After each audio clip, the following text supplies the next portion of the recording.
Greetings everybody.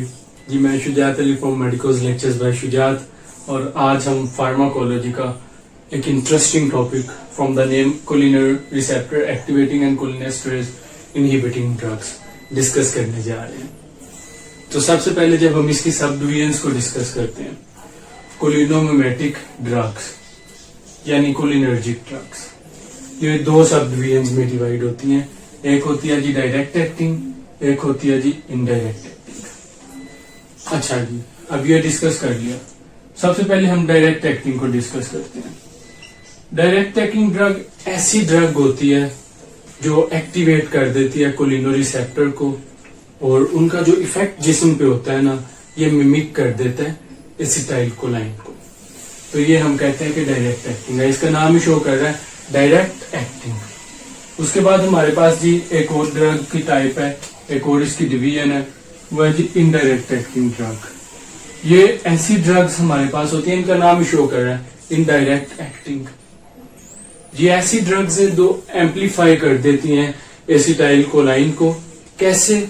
Bye inhibiting down the कोलिनेस्टरेज।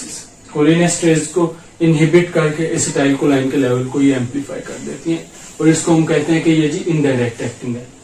तो जब हम मजीद इनकी सब डिवीजन्स डायरेक्ट एक्टिंग की भी और इनडायरेक्ट एक्टिंग की भी डिस्कस करते हैं, तो डायरेक्ट एक्टिंग हमारे पास दो सब डिवीजन्स में डिवाइड है। एक है मस्कुलिनिक, एक है निकोटिनिक। हम पिछले डिस्कशन में भी ये डिस्कस कर चुके हैं। मस्कुलिनिक ऐसी ड्रग्स जो मस्कुलिन और एसिटाइल कोलाइन इन दोनों पे जो है ना इनका इफेक्ट होता है, इन दोनों के रिसेप्टर्स पे इसका इफेक्ट होता है। इसी तरह nicotine, from the name nicotinic, nicotine से ये लफ्ज अखज किया गया है। और जब हम मस्कुलिनिक की बात करते हैं तो ये मजीद दो सब डिवीजन्स में हमारे पास ये डिवाइड होती हैं।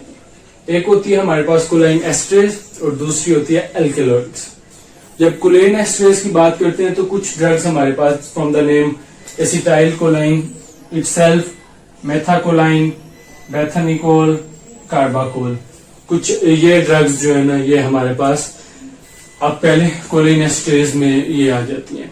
इसी तरह अल्केलॉइड में हमारे पास पाइलोकार्पिन वगैरह जो है ना, ये हम कहते हैं कि ये अल्केलॉइड्स में हमारे पास आ गई हैं। अच्छा, ये तो हो गई डायरेक्ट एक्टिंग जो डायरेक्टली आके एक्ट किया है। कुछ इनडायरेक्ट एक्टिंग भी होती हैं। इनडायरेक्ट एक्टिंग डिपेंड्स करती हैं ड्यूरेशन कि इनका आया शॉर्ट है, मीडियम है, इंटरमीडिएट है या लॉन्ग ड्यूरेशन ऑफ एक्शन है। तो उस हिसाब से हमने तीन सब डिवीजन्स की हुई हैं, जिसमें हमारे पास एंडोफोनियम जो है ना, एंडो एंड फोनियम, ये शॉर्ट एक्टिंग है। इसी तरह हमारे पास कार्बामेट जो है ये इंटरमीडिएट या लॉन्ग एक्टिंग है। इनमें हमारे पास नियोस्टेगमाइन वगैरह आ जाती हैं। और इसी तरह जी ऑर्गेनोफॉस्फेट वगैरह, इनका duration very long acting drugs हमारे पास ये आ जाती हैं। अभी इसको इरेज करके आपसे हम मजीद जो है ना डायरेक्ट एक्टिंग, उनकी डिटेल, उनका मैकेनिज्म, वो सारा हम आपसे डिस्कस करते हैं। जी, तो जब हम डायरेक्ट एक्टिंग ड्रग्स को डिटेल में मजीद स्टडी करते हैं, जब हम एक एक को उसका मैकेनिज्म, उसका स्पेक्ट्रम ऑफ एक्शन जब डिटेल में डिस्कस करते हैं, वो कुछ इस तरह होता है। फॉर एग्जाम्पल हमारे पास पहली ड्रग है जी एसिटाइल कोलाइन। हमने पिछले चैप्टर में भी पढ़ा है कि ये बोथ निकोटिनिक और मस्कुलिनिक। इसका स्पेक्ट्रम ऑफ एक्शन यह है कि ये निकोटीन के साथ भी और मस्कुलिन रिसेप्टर के साथ भी एक्ट कर जाती है। और फंक्शन इसका ये है कि फार्माकोकाइनेटिक में इसका ये फंक्शन है, रैपिडली हाइड्रोलाइज्ड हो जाती है, लिपिड सोल्यूबिलिटी इसकी पुअर होती है। और इसी तरह जब हम मस्कुलिनिक बेथनिकोल को डिस्कस करते हैं, तो बेथनिकोल हमारे पास पर्टिकुलरली ये मस्कुलिनिक of spectrum of action process करती है, और ड्यूरेशन ऑफ एक्शन जो है ना इसका 30 मिनट से 2 घंटे के दरमियान इसका ड्यूरेशन ऑफ एक्शन होता है बेथनिकोल का। जब हम कार्बाकोल को डिस्कस करते हैं तो ये दोनों मस्कुलिनिक के साथ भी और निकोटिनिक दोनों स्पेक्ट्रम ऑफ एक्शन में ये अपना फंक्शन परफॉर्म करती है। और फंक्शन ये है कि ये resistant to CH, resistant to chemicals, and duration of action इसका भी जो है ना 30 मिनट से लेकर 2 घंटे तक हमारे पास होता है। इसी तरह जब हम पाइलोकार्पिन को डिस्कस करते हैं, मस्कुलिनिक है और एस्टर नहीं है और 30 मिनट से 2 घंटे, सेम ड्यूरेशन ऑफ एक्शन। इनका बेथनिकोल, कार्बाकोल और पाइलोकार्पिन 2 घंटे से लेकर 30 मिनट से लेकर 2 घंटा इनका ड्यूरेशन ऑफ एक्शन है। इस तरह हमारे पास निकोटिनाइड्स हैं, ये निकोटिनिक है, इनका नाम ही शो कर रहा है निकोटिनाइड्स, और ये नियोनिकोटिनाइड्स, ये भी निकोटिनिक है। जब हम इनके फार्माकोकाइनेटिक फंक्शन डिस्कस करते हैं तो निकोटिनोइड जो है ये हमारे पास 1 से 6 घंटे इसका ड्यूरेशन ऑफ एक्शन है और ये एस्टर नहीं है। इसी तरह हमारे पास नियोनिकोटिनाइड, ये भी निकोटिनिक है। इसका ये है कि ये इंसेक्टिसाइड है और इसका जो है ना निकोटिनिक एक्शन बहुत वास्ट है, और इसी तरह इसका भी जो है ना duration of action 1 to 6 hours in between them है।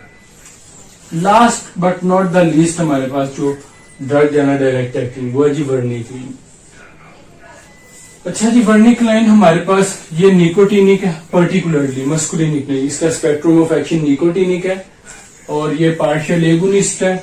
लिपिड सोल्यूबिलिटी इसकी बहुत ज्यादा है, हाई लिपिड सोल्यूबल है, और जब हम ड्यूरेशन ऑफ एक्शन की बात करते हैं तो 12 से लेकर 24 घंटे तक इसका ड्यूरेशन ऑफ एक्शन है, very long duration of action जी। तो अब इसको इरेज करके इन पर्टिकुलर इन सब का जो है ना मस्कुलिनिक और निकोटिनिक, इन सब का इनका इफेक्ट और इनका मैकेनिज्म ऑफ एक्शन हम आपसे डिस्कस करते हैं कि ये किस तरह इफेक्ट करती हैं